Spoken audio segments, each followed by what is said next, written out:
दिल्ली के तुर्कमान गेट के पास फैज-ए-इलाही मस्जिद के पास आसपास का इलाका अब उस अवैध कब्जे से मुक्त हो चुका है। लेकिन मंगलवार की रात 1 बजे से बुधवार की सुबह 6 बजे के दरमियान के 5 घंटों में काफी कुछ ऐसा हुआ जो कानून की नजर में अपराध है। मंगलवार की रात करीब 1 बजे जब एमसीडी की टीम अवैध कब्जा हटाने पहुंची तो उपद्रवियों ने पथराव किया। अब इन उपद्रवियों को उनके ही किए की सजा दिलाने के लिए पहचान में पुलिस प्रशासन जुटा हुआ है और कई लोगों को हिरासत में लिया गया। दिल्ली पुलिस ने तुर्कमान गेट पर पथराव मामले में अज्ञात लोगों के खिलाफ एफआईआर दर्ज कराई। उपद्रवियों के पथराव में 4 से 5 पुलिस कर्मियों को चोट आई।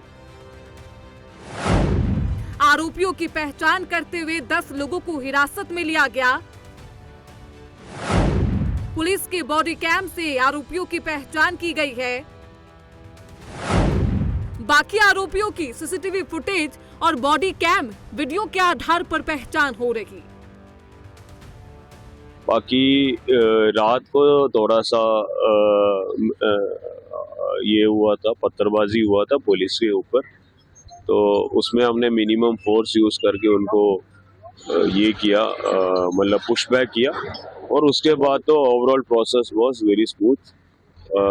इसमें पुलिस ऑफिसर्स 4-5 लोगों को इंजरी है, बट माइनर इंजरीज है। उनकी मेडिकल रिपोर्ट्स अभी आए नहीं, जैसे आएगा तो वो कानूनी कार्रवाई करेंगे। तो अरेस्टिंग वगैरह हुई है? नहीं, अभी आइडेंटिफाई हुआ नहीं है, but as soon as we get the CCTV camera footages, drone footages and ये बॉडी वॉर्न कैमरा के फुटेजेस, तो उसमें आइडेंटिफाई करने के बाद we will take legal action. High court के आदेश पर एमसीडी ने मंगलवार की आधी रात पुरानी दिल्ली के तुर्कमान गेट में मौजूद फैज-ए-इलाही मस्जिद के आसपास के अवैध कब्जे को हटाने के लिए कार्रवाई की और कुछ ही घंटों में हजारों स्क्वायर फीट जमीन को कब्जा मुक्त भी करा दिया। मस्जिद के बगल में बारात घर को ढहाया गया। अतिक्रमण का कुछ हिस्सा मलबे में तब्दील हुआ। एक फुटपाथ भी इस अतिक्रमण में शामिल थे। कार्रवाई में कम्युनिटी हॉल, एक पार्किंग एरिया, एक प्राइवेट डायग्नोस्टिक सेंटर भी जमींदोज हुए। फैज-ए-इलाही मस्जिद के पास रैपिड एक्शन फोर्स की तैनाती की गई। देखिए, ये मामला काफी समय से माननीय हाई कोर्ट में चल रहा था और माननीय हाई कोर्ट के आदेश के बाद इस पर कार्रवाई की गई है और ये लगभग जो हमने कार्रवाई की है 36,400 के ऊपर स्क्वायर फीट का जो एरिया था, जो अतिक्रमण था, उसके ऊपर कार्रवाई की गई है हमने। उसमें एक डायग्नोस्टिक सेंटर था और एक बारात घर था जिसमें हमने कार्रवाई की। इसके सराउंडिंग में 2 मंजिला वॉल थी और उसमें स्ट्रक्चर 1 मंजिला स्ट्रक्चर बना हुआ था। ये परमानेंट स्ट्रक्चर थे, हमें तोड़ने में काफी दिक्कत हुई रात में। देखिए, ये जो भी पार्ट इंक्रोच था ये रामलीला मैदान का पार्ट था और मस्जिद के पास जितनी जमीन थी मस्जिद के पास उतनी जमीन सुरक्षित है। मस्जिद को बिल्कुल भी टच नहीं किया गया है। इसमें 32 जेसीबी हमने यूज करी, 4 प्रोक्लेन मशीन यूज करी, न्यूमेटिक हैमर्स यूज करे, ट्रक्स यूज किए लोडिंग के लिए। रात भर हमारा ये ऑपरेशन चला है, 12 बजे शुरू हुआ है। इस बुलडोजर कार्रवाई पर आरोप प्रत्यारोप का दौर भी चल रहा है। एक पक्ष का कहना है कि मामला कोर्ट में था, फिर भी बुलडोजर चलाया गया।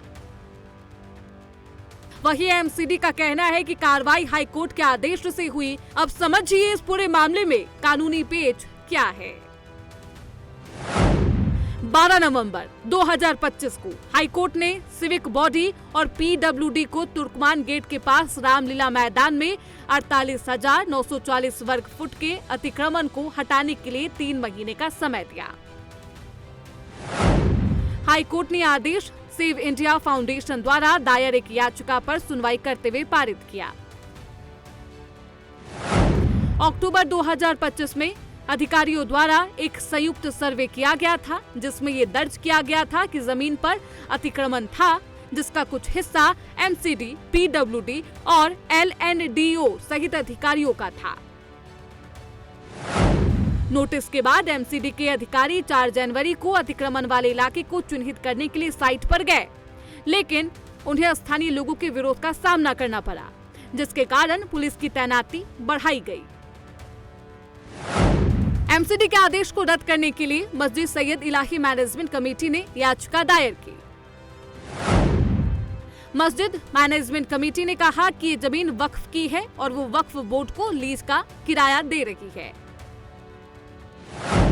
6 जनवरी को दिल्ली हाई कोर्ट ने मस्जिद और कब्रिस्तान से सटी जमीन से अतिक्रमण हटाने के आदेश को चुनौती देने वाली याचिका पर नोटिस जारी किया। कोर्ट ने इस मामले में एमसीडी, शहरी विकास मंत्रालय, दिल्ली विकास प्राधिकरण, दिल्ली वक्फ बोर्ड समेत अन्य विभागों से जवाब मांगा। कोर्ट ने पक्षों को 4 हफ्तों में जवाब दाखिल करने का निर्देश दिया। अगली सुनवाई 22 अप्रैल को होगी। अतिक्रमण पर कार्रवाई के बाद फिलहाल पूरे इलाके में सुरक्षा बलों की तैनाती की गई। मामला फिलहाल काबू में है। Bureau report, prime news.